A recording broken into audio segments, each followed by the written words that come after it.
이충고등학교 학생 여러분 안녕하세요. 한국지리를 맡고 있는 김정현입니다. 3학년 1반하고 4반 한국지리 수업을 담당하게 되었는데요.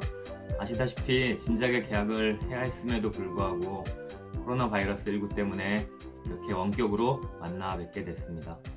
사실 되게 어색해요. 지금 처음 하는 인터넷 강의라 어떻게 준비를 해야 할지 고민도 되게 많이 하고 그랬었는데, 이 휴업이 장기화 되다 보면은 어쩔 수 없이 이렇게라도 여러분들께 한국지리를 가르쳐 드려야겠다는 생각에 강의 영상을 촬영하게 되었습니다. 아마 오프닝 보고 깜짝 놀란 친구들 많을 거예요. 네, 화면은 분명히 EBS 그 온라인 강의로 시작을 했는데 김정현 선생님 그리고 또 갑자기 막 지구가 휙휙휙 돌아가더니 이충고등학교 비추고, 네, 여러분들 한국지리 선생님은 그 EBS 강의하시는 이진웅 선생님이 아니고 저예요. 저 김정혁입니다.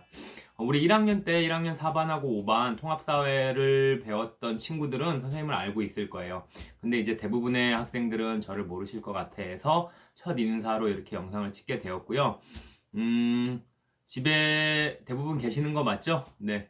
다중이용시설 PC방이라든지 아니면 노래방이라든지 이렇게 여러 군데에서 코로나 바이러스 감염 위험이 있는 지역은 아무래도 방문을 하지 말아주시고 집에서 손 잘 씻으시고 예방수칙 준수해 주시기 바랍니다.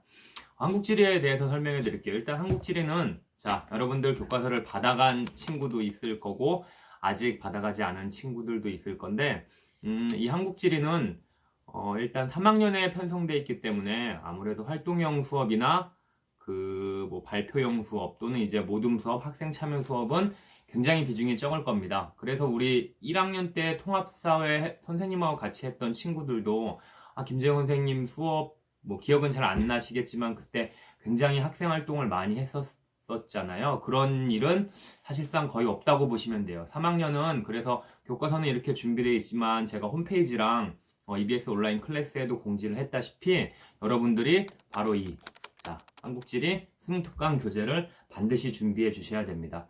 일단 3학년 1학기까지는 수시에 내신이 반영되는 만큼 3학년 1학기는 내신 관리를 위해서라도 반드시 수능특강 참고해 주시고, 그리고 2학기에 가서는 바로 이 수능특강이 수능연계 교재에 해당하기 때문에 최저학력 기준에 그 한국지리를 맞추기 위해서 선택하신 학생들, 이런 학생들한테는 필수 교재가 될 수 있겠죠. 그래서 여러 가지로 봤을 때 여러분들 고등학교 마지막 이제 학기 학년인데요. 수능 연계 교재를 통해서 보다 이제 밀도 있고 심화된 그런 한국지리 내용을 살펴보는 게 좋을 것 같다라고 생각을 했습니다. 그래서 반드시 가까운 서점에 방문을 하셔서 또는 택배로, 그렇죠. 택배가 낫겠네요. 택배로 이렇게 구입을 해주시면 되겠습니다. 다른 문제집에 비해서 가격도 굉장히 싸요. 아시다시피 여러분 수능특강 교재는 가격을 비싸게 책정하지 않았잖아요. 6,000원 정도니까 사실 제가 홈페이지에도 올려놨지만 이 연계교재 EBS에서도 다운로드 받을 수 있지만 그 6,000원어치 프린트하는 것보다 차라리 이게 더 가격이 훨씬 저렴할 거라고 믿습니다. 그래서 그럼 교과서는 필요가 없느냐? 아니죠. 교과서도 필요합니다. 주로 이제 선생님이 평가는 3학년이다 보니까 이제 오픈북으로 수행평가, 논술형 평가를 2개 계획을 했는데요. 그때 오픈북 시험이기 때문에 한국지리 교과서가 반드시 필요하고요. 김재용 선생님 수능특강으로만 하니까 교과서는 필요 없겠지 하고 버리시면은 안 됩니다. 교과서 있으셔야 돼요. 그리고 또 이제 그 평가 같은 경우는 현재는 수행평가 2개가 논술형 평가고요. 지도를 제작하는 게 1가지 있는데 전부 다 모든 활동은 아니에요. 개별로 이루어지는 활동이고요. 개학하게 되면은 그때 이제 바뀐 수업 진도 계획과 평가 계획 자세히 안내해 드리도록 하겠습니다. 한국지리는 아시다시피 사회탐구 선택 과목, 수능 선택 과목이기 때문에 1차 지필 평가도 보고요. 당연히 2차 지필 평가도 봅니다. 자세한 평가 기준은 개학 후에 제가 설명드리도록 할게요. 그러면은 오늘부터 처음 수업을 하게 되는데요. EBS 수능특강 교재를 바탕으로 수업을 한번 시작해 보도록 할게요. 여러분들 화면에 지금 수능특강 교재가 보이실 거예요. 오늘 첫 번째 선생님과 같이 공부할 내용은요. 1단원 국토인식과 지리정보에 대한 내용입니다. 우리나라의 위치, 특성과 영토에 대해서 살펴보도록 할게요. 이게 인터넷 강의다 보니까 동영상으로 인코딩을 하다 보면은 여러분들 글자가 잘 안 보이는 경우가 있을 거예요. 그래서 물론 제가 이렇게 확대도 해드리고 축소도 해드리겠지만 아무래도 이 강의를 보면서 당연히 수능 특강 교재를 옆에 두고 같이 보셔야 되겠죠. 그래서 문제풀이도 같이 해보시고 개념 정리도 같이 해보시고 네, 부탁드리도록 하겠습니다. 이 뭐 영상 편집 해보신 친구들은 다 알 거예요. 이게 이제 선생님이 강의를 찍으면서도 이게 학생들에게 이게 어떻게 보일까, 글자가 잘 보이기는 할까, 뭐 그것도 되게 고민을 해야 되기 때문에 고려할 사항이 참 많은 것 같아요. 자, 아무래도 어려움이 있어도 한번 진행을 해볼게요. 1단원 그러면은 내용을 살펴보죠. 자, 일단은 우리나라의 위치 특성과 영토입니다. 지금 자막으로 이렇게 한국지리 1단원에 대한 그 성취 기준, 네, 옛날 말로 학습 목표가 이렇게 자막으로 나가고 있을 거예요. 세계적 관점에서 우리나라의 위치 특성 및 이에 따른 영향을 설명하고 대응 방안을 제시할 수 있다인데요. 가장 중요한 내용은 바로 위치입니다. 위치. 자, 위치는 국가의 자연환경이나 인문환경에 영향을 주는 중요한 요소다. 이렇게 나와 있는데 반드시 국가가 아니더라도 우리 한 개인한테도 위치는 엄청나게 중요한 영향을 미칠 수가 있어요. 당장 여러분들 학교 교실에서 자기 자리만 하더라도요. 그렇잖아요. 11, 12월에는 항상 문 옆에 앉은 친구들은 추워서 친구들한테 야, 문 좀 닫고 다녀. 뭐 점심시간에 문 열어놓고 다니고 춥잖아요. 거기 앉아서 잠도 못 자죠. 그리고 또 창 쪽에 앉은 친구들은 그런 경우 많잖아요. 10시나 11시쯤 되면은 햇볕이 너무 강하게 비쳐서 칠판도 안 보일 정도로 우리가 항상 블라인드 쳐놓고 살잖아요. 그래서 뭐 단순히 국가뿐만 아니라 개인뿐만 아니라 뭐 집이라든지 이 위치는 삶에 있어서 중요한 영향을 미치는 내용인 건 확실합니다. 그래서 위치는 절대적 위치, 상대적 위치 이렇게 크게 두 개로 구분돼서 수능 특강에서 표현을 하고 있는데요. 사실 이제 핵심입니다. 이번 시간에 가장 핵심 용어가 위치인데 첫 번째는 절대적 위치. 이거는 고정돼 있다. 변하지 않는 위치이다. 이런 뜻이고요. 상대적 위치는 절대적 위치가 고정돼 있으니까 의미가 변할 수 있다. 가능하다. 변화가. 가변적 위치. 이렇게 이해하시면 돼요. 그래서 절대적 위치는 숫자로 표현하는 수리적 위치, 지형 지물에 비교해서 설명하는 지리적 위치가 있고 가변적 위치인 상대적 위치는 주변 국가와의 관계를 뜻하는 관계적 위치 이렇게 나뉠 수가 있습니다. 여기서 저는 조금 다르게 정리를 해볼게요. 요것만 기억하시면 이번 시간 수업 거의 다 들으시는 거예요. 수리적 위치, 그 다음에 지리적 위치, 그 다음에 관계적 위치. 자, 가장 간단하게 설명하면은 이 수리적 위치하고 지리적 위치는 이게 절대적, 즉 변하지 않는다. 요거는 상대적. 이렇게 표시했는데 여러분들 자리를 교실에서의 자기 자리를 이렇게 이해하시면 돼요. 야, 네 자리가 어디야? 선생님, 저 3분단 제일 첫 번째 줄이에요. 수리적 위치입니다. 3분단 첫 번째 줄, 숫자로 표현되는 위치. 그게 아니라 선생님 저 창문 옆이에요. 선생님 저 교탁 앞이에요. 여기서 창문 옆 교탁 앞이라는 뜻은 창문하고 교탁이라고 하는 그 어떻게 보면은 지형지물에 빗대서 설명하는 그런 위치잖아요. 그래서 지리적 위치라는 표현을 쓸 수 있습니다.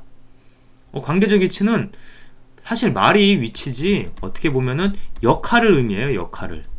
자, 예를 들어서 선생님한테는 이제 2살 저보다 나이가 많은 형님이 계신데 명절에 만났어요. 명절에 만나서 형 오랜만이야. 형 회사 잘 다녀? 형 회사에서 위치가 뭐야? 이렇게 물어보면 형이 나 뭐 부장이야. 총무부 뭐 차장이야. 이렇게 얘기를 하지. 형 회사에서 형의 위치가 뭐야? 그렇게 얘기했는데 3층에 있어. 그렇게 답하지는 않잖아요. 뭐 어이없는 얘기잖아요. 그래서 어떻게 보면은 관계적 위치라고 하는 것은 국가에서 주변 국가의 상황이라든지 역할 이런 걸 의미하는 경우가 큽니다. 이 관계적 위치는 잠시 뒤에 살펴보시고 먼저 수리적 지리적 위치에 대해서 상세히 알아보도록 할게요. 자, 첫 번째 수리적 위치입니다. 숫자로 표현되는 위치이기 때문에 위도하고 경도로 표현합니다. 이 위도라는 거는 지구상에서 남쪽에 위치해 있냐 북쪽에 위치해 있느냐를 뜻하고요. 경도는 동쪽에 위치해 있냐 서쪽에 위치해 있냐 이렇게 뜻해요. 보통 우리가 북이 몇 도, 동경 몇 도다 이렇게 얘기할 때 표현하는 게 바로 위도와 경도입니다.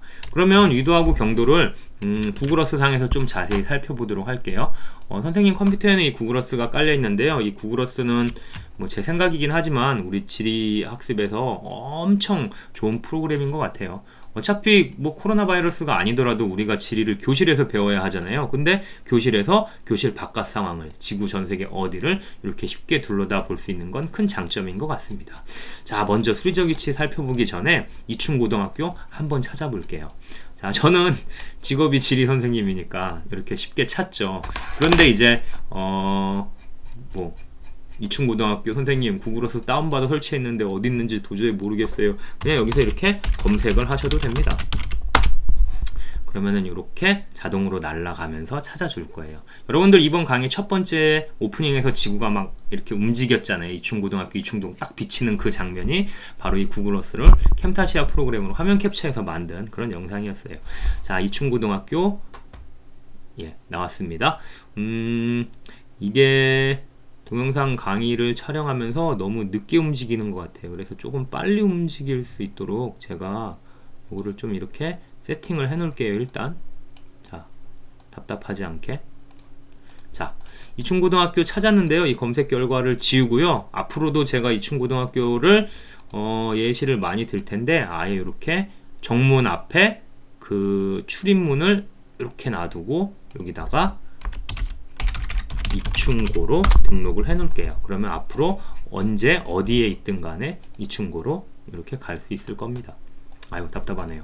자, 이충고등학교 이렇게 넣었을 때 속성을 보시면은 여기에 바로 여러분들 지금 위도하고 경도가 이렇게 표시되어 있습니다. 37도 북위, 그 다음에 동경 127도. 먼저 위도에 대해서 살펴볼게요. 북위 37도 3분 25.82초에 위치해 있다. 위도는 도분초라는 용어를 써요. 근데 여러분들이 정밀한 뭐 지도 제작이나 측량이나 건축이나 이런 직업을 가지지 않은 이상 뭐 분이나 초 단위까지는 아실 필요는 없지만 그래도 대략적으로 37도, 127도 도 단위다라는 것 정도는 알아두셨으면 좋겠습니다. 그럼요, 여기서 이충고등학교가 북위 37도에 위치해 있다고 했는데 여기 어디잖아요. 안 보이네요. 제가 이충고등학교를 지구 바깥에서 보일 수 있을 정도로 크기를 키워볼게요. 한 20 정도. 약하네요. 더 키워볼게요. 크기를 한 50? 그러면 우주에서도 이충고등학교가 이렇게 보일 겁니다. 자, 이 상태에서 구글어스는 컨트롤 L을 누르면은 위도하고 경도가 표시가 돼요. 적도가 바로 0도고요. 북극이 바로 90도입니다. 정말 그런지 보면은 이 화면에서도 여러분들 보이실까요? N10 북위 10도, 여기 숫자가 안 써있지만 여기가 북위 30도니까 북위 20도겠죠? 0도, 북위 10도, 북위 20도, 북위 30도, 북위 40도, 북위 50도, 그 다음에 북위 60도, 북위 70도, 북위 80도, 90도 북극이 되죠. 남쪽은 여기를 기준으로 남이 10도, 남이 20, 30, 40, 50, 그 다음에 남이 60, 70, 80, 90도. 그럼요, 이 위도라는 거는 결국에 이렇게 이충고등학교를 옆에 둔 상태에서 이렇게 한번 제가 보여드릴게요. 자, 여기가 지구 중심이라고 가정합시다. 그러면은 요게 이제 위도 0도예요. 1로 가면은 자, 남위가 되고 1로 가면은 북위가 되는 거죠. 그러면은 북극은 아까 북위 90도 이렇게 적었습니다. 자, 띠띠띠띠띠 이렇게 표현을 하면은 요 각이 바로 90도 각이죠. 이충고등학교는 여기에 위치해 있어요. 그래서 요렇게 표시해 보면은 요 각도가 바로 37도란 얘기예요. 그래서 아까 요선이 30도 선이고 요선이 40도 선이니까 자, 30도 선, 40도 선 약 37도에 위치해 있다 이거죠. 자, 지구고요. 축소해 볼게요. 자, 지구는 여러분들 태양을 제가 보여드릴게요. 짜잔, 짜잔. 아, 보이시나요? 저 멀리 태양이 있죠. 자, 저기 있는데요. 이렇게 다시 놓고 볼게요. 자, 태양은 빛의 속도로 가더라도 광고가 빛의 속도로 가더라도 8분 18초 정도의 거리에 떨어져 있습니다. 굉장히 멀리 있어요. 아주 멀리 있기 때문에 지구 저 먼 곳에서 들어오는 태양빛은요 거의 이렇게 지구를 향해 수평으로 들어옵니다.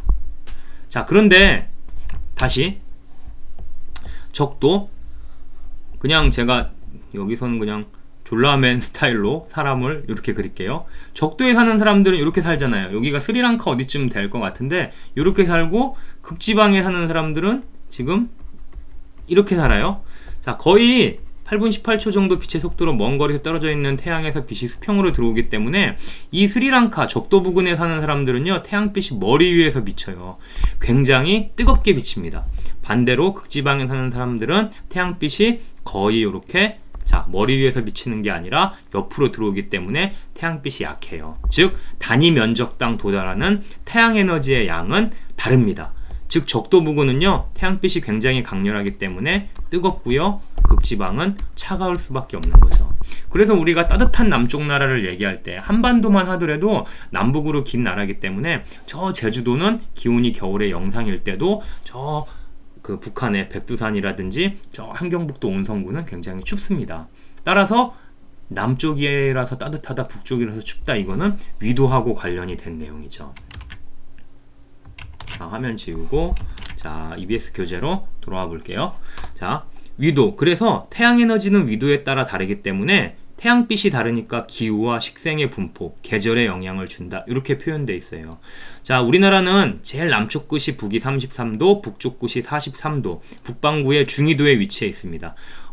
북극은 고위도고요, 적도는 저위도라 그래요. 그래서 우리나라는 북반구의 중위도에 위치해 있어서 사계절의 변화, 봄, 여름, 가을, 겨울의 변화가 뚜렷하고, 저 북한은 냉대기후, 저 제주도 같은 경우에는 온대기후가 나타난다, 위도와 관련이 있다, 이런 설명이 되겠습니다. 자, 경도를 볼게요. 한 국가나 지역의 표준시 결정에 영향을 줌. 그래서 동경 124도, 132도에 위치해 있다. 경도 한번 다시 살펴볼게요. 자, 여기서 경도는 세로선이에요. 세로선. 요 남북으로 요 세로선입니다.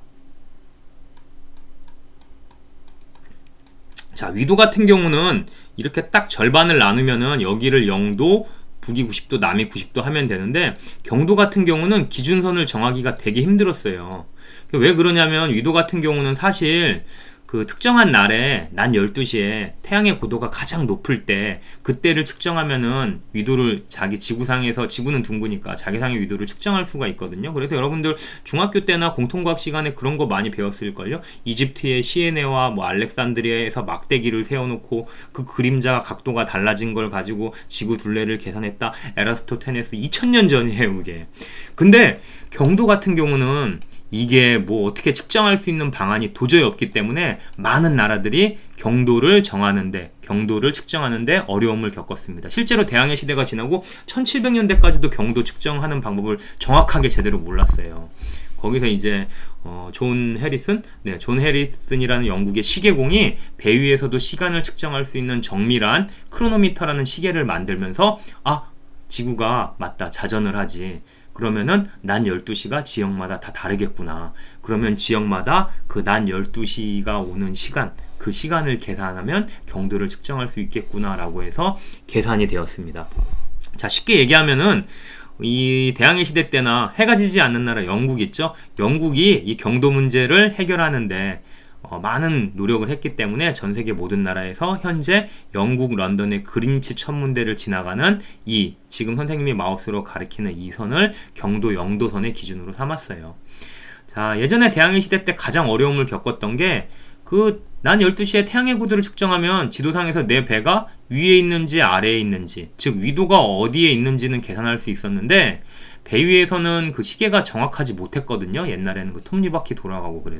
그래서 경도의 위치를 측정하지 못해서 지도상에서 내 배가 동쪽에 있는지 서쪽에 있는지를 몰랐기 때문에 해상사고도 무지 많이 일어나고 그랬던 적이 있었습니다. 어쨌든 영국에서 그 문제를 해결하기 위해 많은 노력을 기울였고, 지금 볼게요. 영국 런던의 강남이에요. 템즈강 남쪽에 있는 그린위치 천문대라고 하는 여기죠. 바로 여기 요 십자가 모양의 건물, 요게 그린위치 천문대입니다.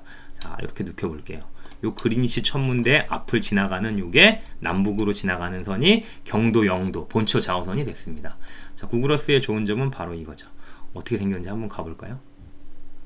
자, 그린위치 천문대. 뭐 선생님도 못 가봤어요. 네, 화면으로만 보시면 됩니다. 자, 요 선을 기준으로 지금 제가 북쪽을 보고 있는 거거든요. 이쪽은 동경, 이쪽은 서경이 됩니다. 자, 그러면 우리나라는 경도 몇 도인지 한번 살펴볼게요. 자, 이번엔 지구본의 세로선 부분만 보세요. 요거 본초 좌우선. 이 좌우선이란 말도 자축인묘 진사오미 신유술에서 온 거예요. 자가 12시 방향, 오가 6시 방향이니까 남북으로 간 선이다. 좌우선. 기본이 되는 좌우선이다. 런던을 지나고요. 자, 갑니다. 여기 글자 보이세요? 해상도 때문에 보이실런지 모르겠는데 동경 10도, 20도, 동경 30, 40, 50. 자, 잡고 여기가 동경 50도 카스피의 북쪽인데요. 60, 70, 80. 자, 잡고 타클라마칸 사막 지나가네요. 자, 90, 100, 110, 120. 베이징 바로 옆이 동경 120도고요. 자, 한반도 왔습니다. 동경 120도 선, 동경 130도 선. 자, 도쿄가 140도 선이 지나가요. 따라서 한반도는 여기가 120이고 130이니까 동경 124도쯤에서 독도가 위치해 있는 132도까지. 자, 이춘고등학교는 글쎄요. 아까 보신 분 혹시 기억나시려나요? 여기가 요게 120선이고 이게 130선이니까 대략 127도 정도 되겠네요. 볼까요? 아, 맞네요. 다행입니다. 127도, 북위 37도, 경도 127도에 위치해 있습니다. 그래서 구글어스를 잠깐 닫고요. 한 국가나 지역의 시간 결정에 영향을 주는 게 경선이다. 우리나라는 124에서 132도에 위치해 있고 영국보다 135도 그 동쪽에 떨어져 있기 때문에 본초 좌우선, 영국이 지나는 본초 좌우선에 비해서 9시간 빠르다 이렇게 나와 있어요. 이 9시간이란 말도 보세요, 여러분. 지구는 하루에 한 바퀴 자전을 합니다. 360도 회전을 하죠. 그 360도, 하루에 한 바퀴 360도면 하루는 24시간. 즉 360도 나누기 24를 하면은 1시간에 각도 15도만큼 지구가 이렇게 자전을 하는 거예요.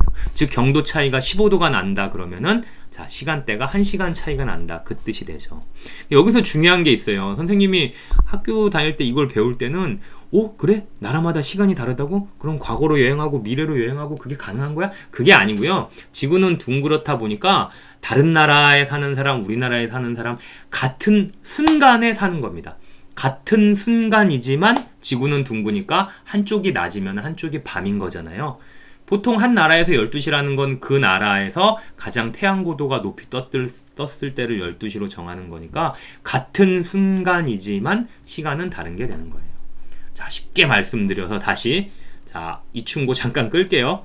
자, 이 구글어스에서 낮과 밤을 이렇게 표시하면요. 지금 2020년 3월 29일에 이 방송 녹화하고 있어요. 지금 현재 3시 45분인데요. 3시 45분 기준 지구의 낮과 밤의 모습입니다. 자, 태양이 여기에 있죠. 당연히 이쪽 편은 낮이에요.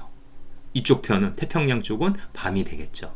그래서 이 구글어스에서 이렇게 지구를 위에서 아래로 내려다보고 태양 시간을 이제 돌려볼게요. 그러면은 이제 지구가 서에서 동쪽으로 이렇게 자전하거든요. 그러다 보니까 자, 점점점 낮이었던 동네는 여기서부터 밤의 그림자가 이렇게 갈 겁니다.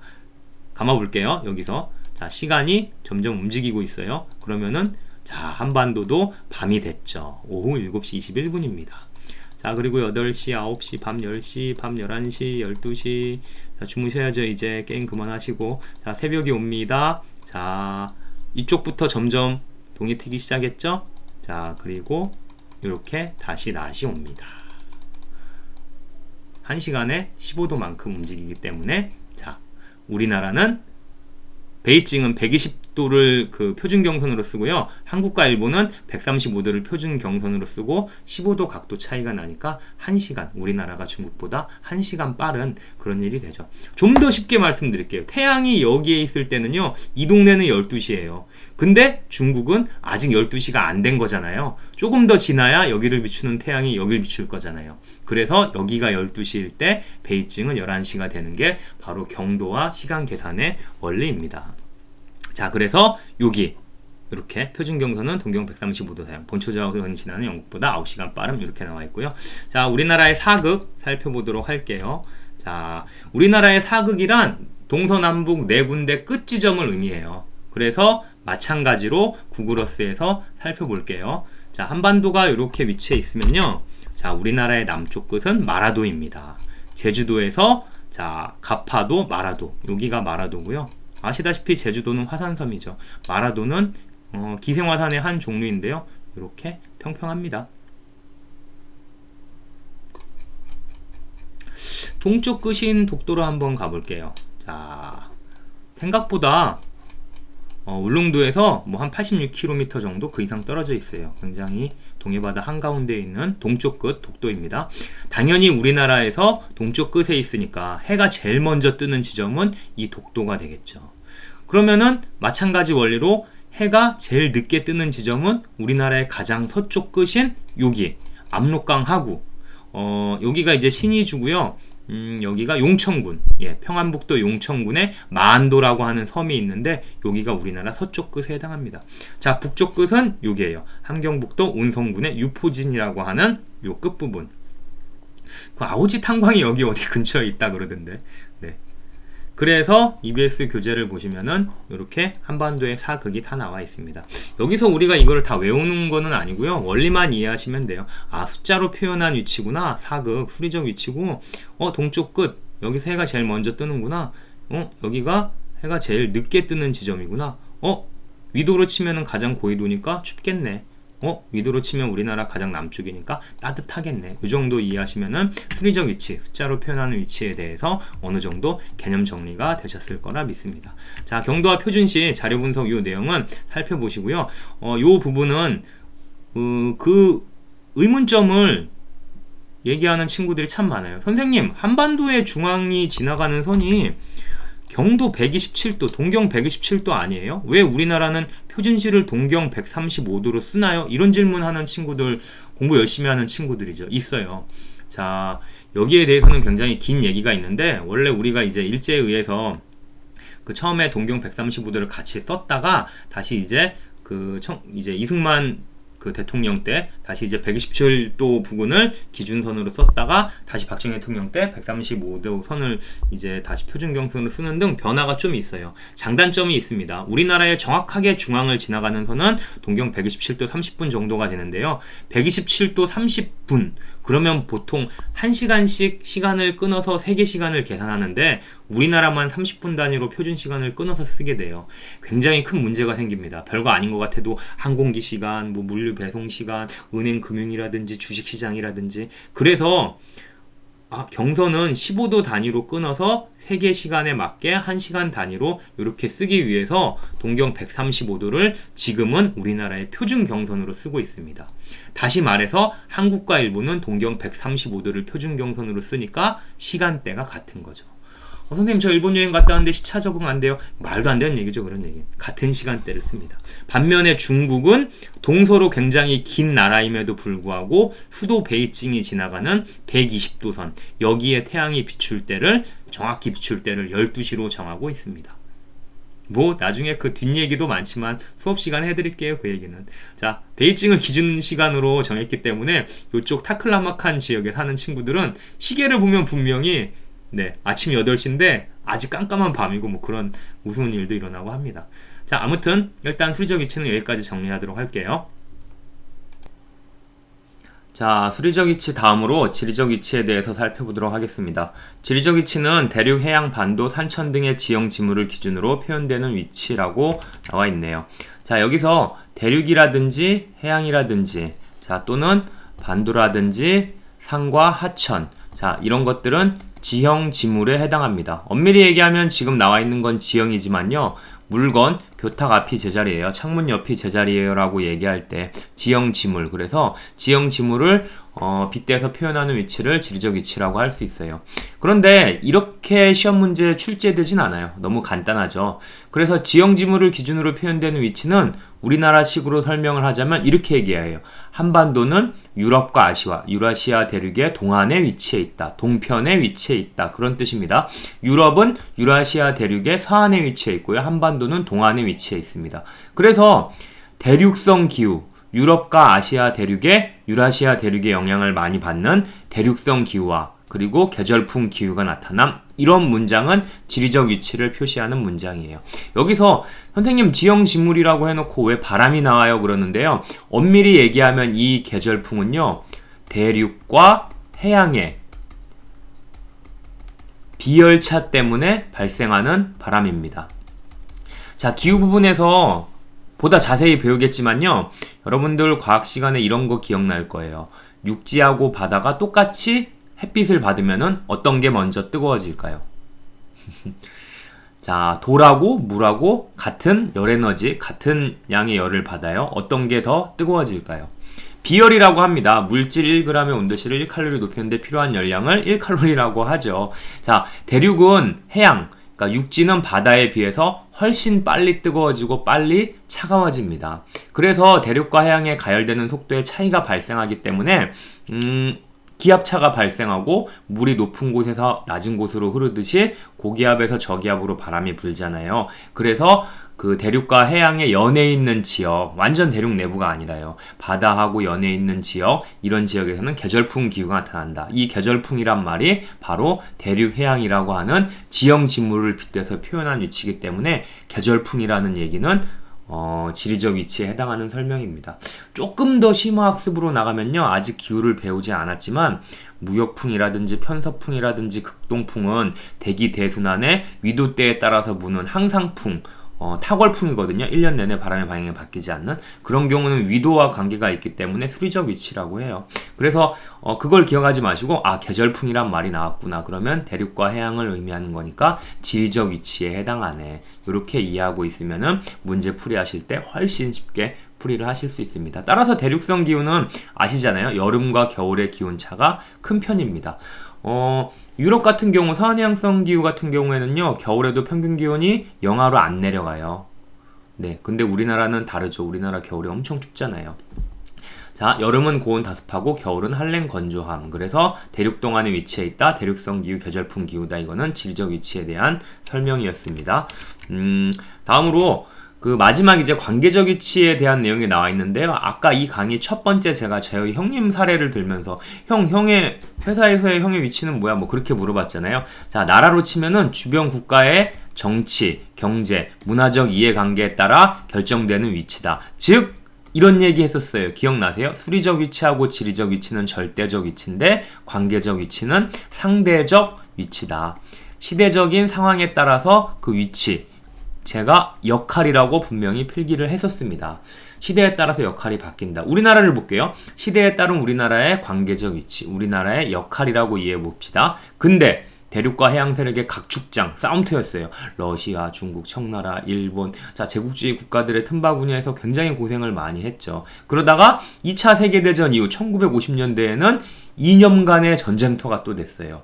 자, 공산주의의 소련과 자본주의 진영 미국과 이 2년간의 대결이 한반도에서 나타났죠. 그게 이제 한국전쟁이었고요. 그러다가 오늘날에는 경제개발을 통해서 선진국으로 발돋움을 했고 이 한국, 중국, 일본, 동아시아 3국 중에서 태평양 시대, 동북아시아 중심국가로 발돋움하는 그런 역할을 하고 있다. 그래서 예전에 비해서 그 위상이, 역할이 훨씬 확실히 달라졌죠. 그래서 이러한 위치를 관계적 위치라고 합니다. 그러면 정리해 볼게요. 수리적 위치는 숫자로 표현되는 위치, 지리적 위치는 지형 지물에 빗대서 표현되는 위치, 관계적 위치는 상대적 위치로 일종의 역할을 담당한다. 그렇게 이해하시면은 문제 풀이하실 때 훨씬 쉽게 풀이를 하실 수가 있습니다. 그러면 지금 오늘 수리적, 지리적, 관계적 위치 세 가지만 간단하게 살펴봤는데요. 페이지를 뒤로 쭉 넘겨서 문제 풀이를 잠깐 해보도록 할게요. 자, 먼저 기본 문제인데 요거 한번 같이 풀어볼까요? 1번. 자, 1번입니다. 표의 기역 미음에 대한 설명으로 옳은 것은 다양한 위치 표현 방법, 의미, 위도와 경도로 표현되는 위치. 기역은 수리적 위치겠네요. 자, 대륙이나 해양 등 지형 지물을 기준으로 표현되는 위치. 이거는 지리적 위치에 해당하고요. 주변 국가의 정치 및 경제적 관계 다 가르쳐주네요. 관계적 위치입니다. 기역, 니은, 디귿은 이렇게 순서대로 이해하시면 되고요. 리을, 미음 5개 이렇게 있네요. 1번부터 갈게요. 1번, 우리나라의 니은은 우리나라의 지리적 위치는 방금 선생님이 설명한 유라시아 대륙 동안에 위치한 반도 국가이다로 표현할 수 있다. 맞는 말이 되죠. 옳은 걸 고르는 것이니까 정답은 1번이 되겠네요. 그래도 오답 한번 살펴봐야죠. 자, 디귿, 관계적 위치로 표현되는 그 관계적 위치는 우리나라의 계절풍의 영향을 많이 받는다. 방금 얘기했잖아요. 지리적 위치죠. 계절풍이라는 의미는. 자, 리을, 위도. 위도는 한 국가나 지역의 표준시 결정에 영향을 준다? 아니에요. 표준시 결정에 영향을 주는 거는 경도였죠. 위도는 뭐였어요? 온대기후냐 아니면 냉대기후냐. 기후에 제가 그 얘기 했잖아요. 구글어스에서 햇빛이 들어오는 각도에 따라서 단위 면적당 태양에너지가 달라지고 극지방은 춥고 적도지방은 따뜻하고 그냥 따뜻한 남쪽 나라 추운 북쪽 나라 이렇게 생각하면 그게 바로 위도에 해당하는 거예요. 자, 미음 경도의 영향으로 우리나라는 냉온대. 그래서 요게 바뀌었구나. 요게 경도에 대한 설명이었고 이게 위도에 대한 설명이었는데 미음은 경도니까 X 그 다음에 이것도 X였죠. 기역 니은은 상대적 위치가 아니라 절대적 위치였습니다. 관계적 위치가 시대 상황에 따라 바뀌니까 이게 상대적 위치죠. 따라서 정답은 1번이 확실하네요. 자, 다른 문제 한번 볼게요. 가만 오늘 배운 내용이 또 어디에 나와 있나. 여기에는 없고요. 이 수능 실전 문제 요거 좋네요. 이거 한번 풀어보도록 하겠습니다. 자, 다음은 학생이 작성한 노트 필기의 일부이다. 가다에 들어갈 내용으로 옳은 것을 보기에서 골라라.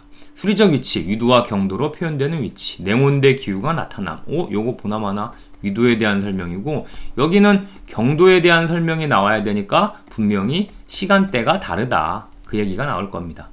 자, 지리적 위치, 대륙, 해양, 반도 등의 지형 지문을 기준으로 표현되는 위치로 대륙과 해양으로 진출하기에 유리함. 뭐 반도 국가니까 대륙으로도 연결되고 바다로도 연결되고. 그 다음에 아까 그거 기억나요? 계절풍 이야기 한 거 기억나요? 대륙과 해양의 그 연에 있는 지역의 비열차에 의해서 부는 바람. 그래서 대륙 해양이 들어가니까 계절풍 얘기가 있죠. 그 다음에 그런 얘기도 있었어요. 대륙성 기후다. 유라시아 대륙의 동편에 위치해 있기 때문에 유럽보다 굉장히 여름과 겨울의 기온차가 큰 대륙성 기후가 나타난다. 그 얘기가 나왔었고요. 관계적 위치, 주변 국가의 정치, 경제, 문화적 이해관계에 따라 결정된 위치로 태평양 시대의 동북아시아 중심 국가로 발돋움했다. 그리고 이제 이 얘기가 나올 거예요.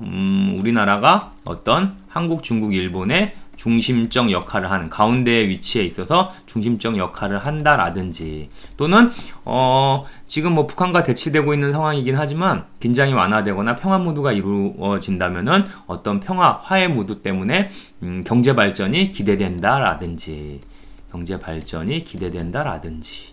뭐 그런 내용의 역할이었다라고 기억하시면 됩니다. 비슷한 보기가 있을지 찾아보죠.